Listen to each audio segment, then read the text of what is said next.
नमस्कार। आकाशवाणी समाचार संध्या के साथ मैं नवीन सक्सेना।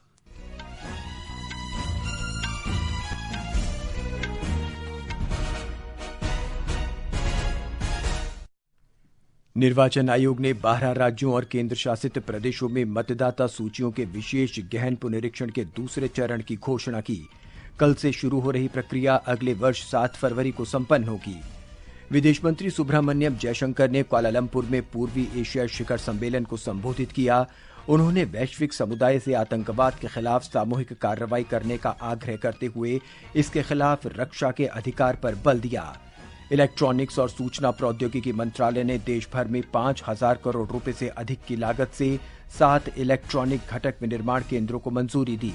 मौसम विभाग ने चक्रवात मोन्था के प्रभाव से आंध्र प्रदेश के तटीय क्षेत्रों, ओडिशा और छत्तीसगढ़ में मूसलाधार बारिश का रेड अलर्ट जारी किया और अनाहत सिंह कनाडा ओपन स्क्वैश के महिला सिंगल्स के क्वार्टर फाइनल में पहुंची।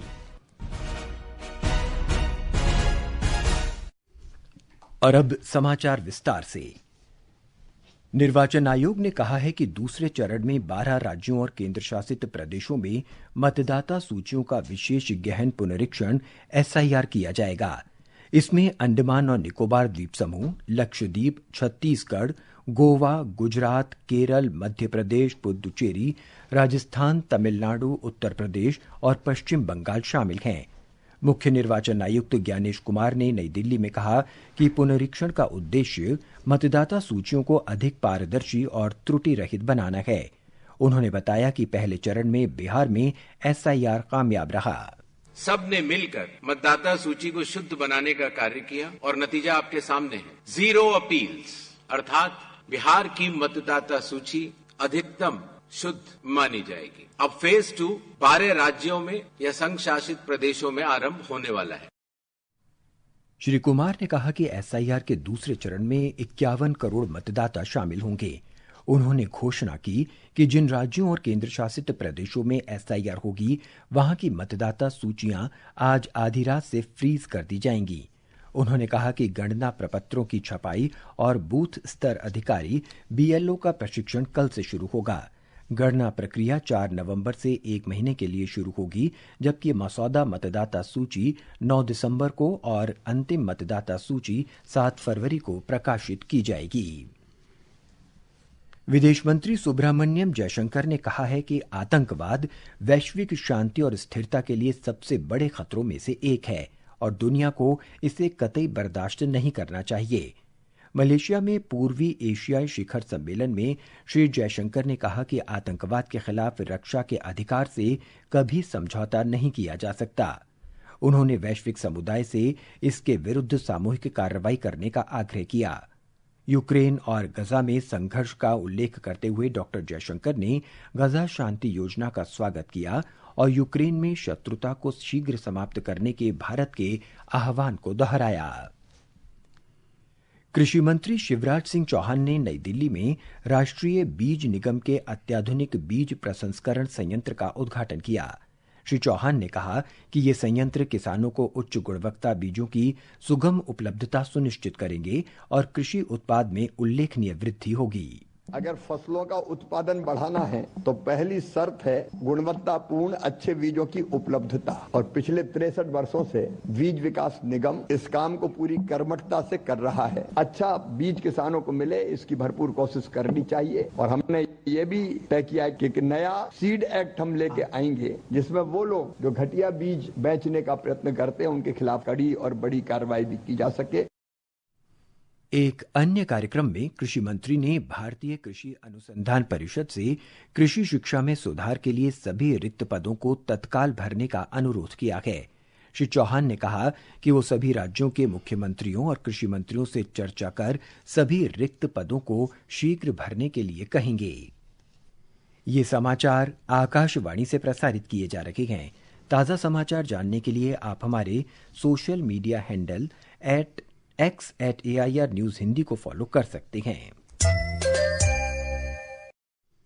समाचार संध्या में आपका फिर स्वागत है।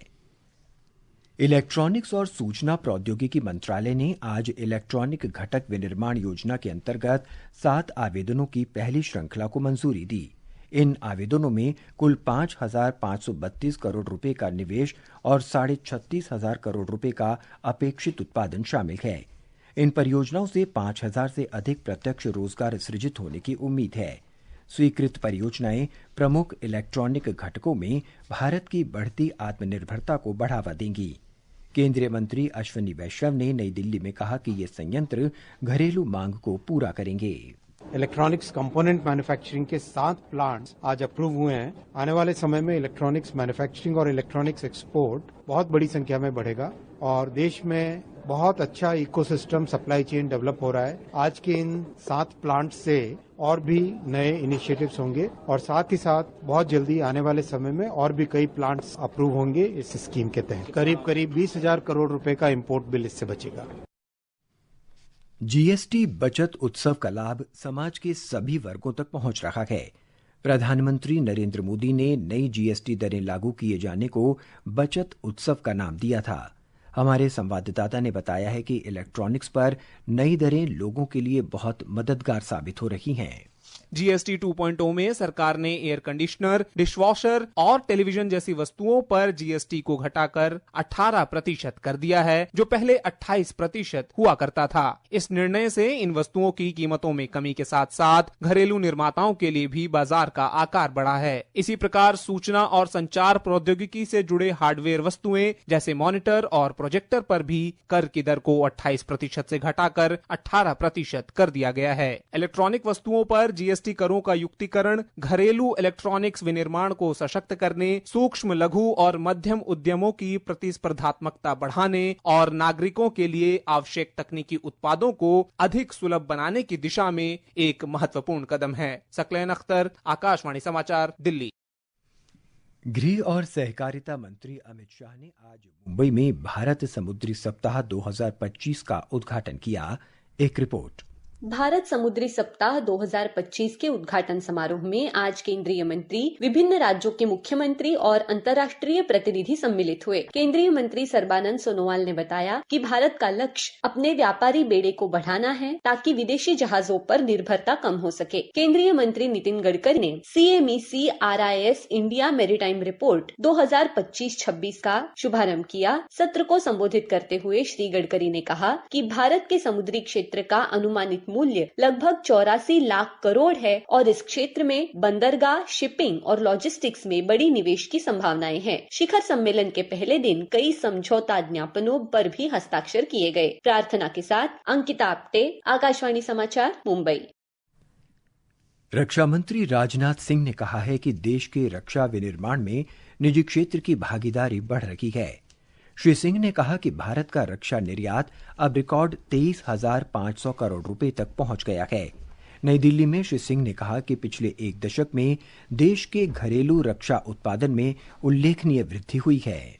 पिछले 10 वर्षों में आप सबने, पूरे डिफेंस से जुड़े हुए लोगों ने जो मेहनत की है, उसका परिणाम यह है कि हमारा डोमेस्टिक डिफेंस प्रोडक्शन जो 2014 में जहां अप्रॉक्सीमेटली 46,000 करोड़ था, अब वह 1.51 लाख करोड़ से अधिक पहुंच गया है। बड़ी बात यह है कि इसमें से 33,000 करोड़ रुपए से अधिक का कंट्रीब्यूशन प्राइवेट सेक्टर का है। प्रधानमंत्री नरेंद्र मोदी ने कहा है कि देश पैदल सेना के अटूट साहस और समर्पण का सम्मान करता है। आज पैदल सेना दिवस के अवसर पर श्री मोदी ने कहा कि प्रत्येक सैनिक वीरता और सेवा के सर्वोच्च आदर्शों का प्रतीक है और हर देशवासी को प्रेरित करता है। प्रधानमंत्री ने कहा कि राष्ट्र की रक्षा के लिए उनकी प्रतिबद्धता, शक्ति और बलिदान का प्रतीक है। सरकार ने सोशल मीडिया पर प्रसारित वित्त मंत्री निर्मला सीतारामन के एक वीडियो का खंडन किया है।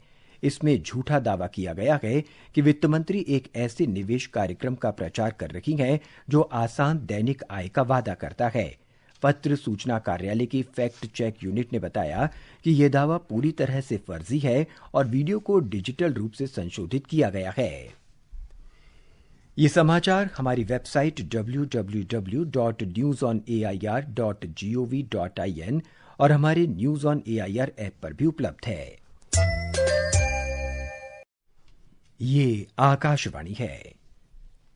मौसम विभाग ने चक्रवात मोन्था के प्रभाव से अगले 2 दिनों में आंध्र प्रदेश के तटीय क्षेत्रों, ओडिशा और छत्तीसगढ़ में मूसलाधार बारिश का रेड अलर्ट जारी किया है। चक्रवात के उत्तर उत्तर पश्चिम की ओर बढ़ने और कल सुबह तक एक भीषण चक्रवाती तूफान में बदलने की संभावना है। इसके कल शाम या रात में मचिलीपट्टनम और कलिंगपट्टनम के बीच काकीनाडा के आसपास आंध्र प्रदेश तट को पार करने की उम्मीद है। इस दौरान 100 किलोमीटर प्रति घंटा की रफ्तार से तेज हवाएं चल सकती हैं। मछुआरों को बुधवार तक समुद्र में नहीं जाने की सलाह दी है। हमारे संवाददाता ने बताया है कि ओडिशा सरकार ने मोन्था से निपटने के लिए तैयारियां तेज कर दी हैं। उड़ीसा के दक्षिणी और तटीय जिलों में आज दोपहर से भीषण चक्रवाती तूफान मोन्था के प्रभाव के कारण बारिश शुरू हो गई है। मौसम विभाग ने दक्षिणी उड़ीसा के 8 जिलों मालकानगिरी, कोरापुट, रायगढ़, गंजाम, गजपति, कंधमाल, कलाहंडी और नवरंगपुर के लिए रेड अलर्ट जारी किया है। इन जिलों के स्कूल और आंगनवाड़ी केंद्रों कल से 3 दिन के लिए बंद कर दिए गए हैं, जबकि भारतीय रेलवे ने भीषण चक्रवाती तूफान के मद्देनजर एहतियात के तौर पर उड़ीसा में 43 ट्रेन रद्द कर दी है और कुछ ट्रेनों के रूट डाइवर्ट कर दिए हैं। राज्य के दक्षिणी और तटीय जिलों में 1445 चक्रवात राहत केंद्रों में पर्याप्त राहत सामग्री सुरक्षित रखी गई है। प्रकाश दास, आकाशवाणी समाचार, भुवनेश्वर। आस्था का महापर्व छठ देश भर में धार्मिक श्रद्धा और उत्साह के साथ मनाया जा रहा है। पर्व के तीसरे दिन बिहार में लाखों श्रद्धालुओं ने राज्य भर के विभिन्न छठ घाटों पर अस्ताचलगामी सूर्य को संध्या अर्घ्य दिया। एक रिपोर्ट।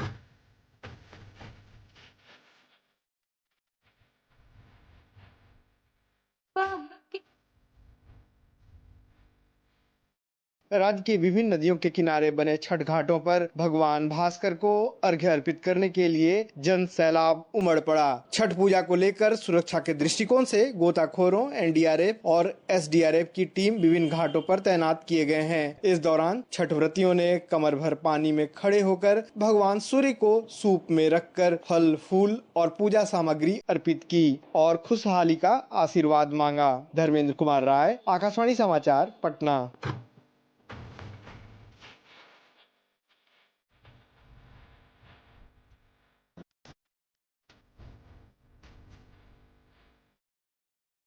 राष्ट्रपति द्रौपदी मुर्मू, उपराष्ट्रपति सीपी राधाकृष्णन, प्रधानमंत्री नरेंद्र मोदी और गृहमंत्री अमित शाह ने छठ पूजा की शुभकामनाएं दी हैं। राष्ट्रपति द्रौपदी मुर्मू ने आज राष्ट्रपति भवन में छठ पूजा समारोह में शामिल हुई। उन्होंने देशवासियों की खुशहाली और समृद्धि की कामना की। उत्तर प्रदेश में श्री राम जन्मभूमि तीर्थ क्षेत्र ने घोषणा की है कि अयोध्या में श्री राम जन्मभूमि मंदिर निर्माण से संबंधित सभी कार्य पूरे हो चुके हैं। प्रधानमंत्री नरेंद्र मोदी 25 नवंबर को मंदिर के शिखर पर ध्वजारोहण करेंगे। और अब आर्थिक जगत की खबरों के साथ हैं मनोज पाठक। बॉम्बे स्टॉक एक्सचेंज का सेंसेक्स आज 567 अंक बढ़कर 84,779 पर बंद हुआ। उधर नेशनल स्टॉक एक्सचेंज का निफ्टी 171 अंक बढ़कर 25,966 दर्ज हुआ और अंतर बैंकिंग विदेशी मुद्रा बाजार में $1 की तुलना में रुपया 39 पैसे कमजोर होकर 88 रुपए 24 पैसे पर बंद हुआ। Anahat Singh Canada open squash tournament के सिंगल्स क्वार्टर फाइनल में पहुंच गई हैं। प्री क्वार्टर फाइनल में उन्होंने विश्व की 20वें नंबर की खिलाड़ी फ्रांस की मेलिसा अल्वेस को पराजित किया। भारतीय पुरुष रग्बी सेवन्स टीम ने मस्कट में Asia rugby Emirates sevens trophy में रजत पदक हासिल किया है। भारत अब जापान, श्रीलंका और चीन जैसी एशिया की शीर्ष टीमों में शामिल हो गया है। फाइनल में भारत को कजाकिस्तान से हार का सामना करना पड़ा। और अंत में मुख्य समाचार एक बार फिर। निर्वाचन आयोग ने 12 राज्यों और केंद्र शासित प्रदेशों में मतदाता सूचियों के विशेष गहन पुनरीक्षण के दूसरे चरण की घोषणा की। कल से शुरू हो रही प्रक्रिया अगले वर्ष 7 फरवरी को संपन्न होगी। विदेश मंत्री सुब्रमण्यम जयशंकर ने कुआलालंपुर में पूर्वी एशिया शिखर सम्मेलन को संबोधित किया। उन्होंने वैश्विक समुदाय से आतंकवाद के खिलाफ सामूहिक कार्रवाई करने का आग्रह करते हुए इसके खिलाफ रक्षा के अधिकार पर बल दिया। इलेक्ट्रॉनिक्स और सूचना प्रौद्योगिकी मंत्रालय ने देश भर में 5,000 करोड़ रुपए से अधिक की लागत से 7 इलेक्ट्रॉनिक घटक विनिर्माण केंद्रों को मंजूरी दी। मौसम विभाग ने चक्रवात मोन्था के प्रभाव से आंध्र प्रदेश के तटीय क्षेत्रों, ओडिशा और छत्तीसगढ़ में मूसलाधार बारिश का रेड अलर्ट जारी किया। इसके साथ ही समाचार संध्या का ये अंक समाप्त हुआ। नमस्कार।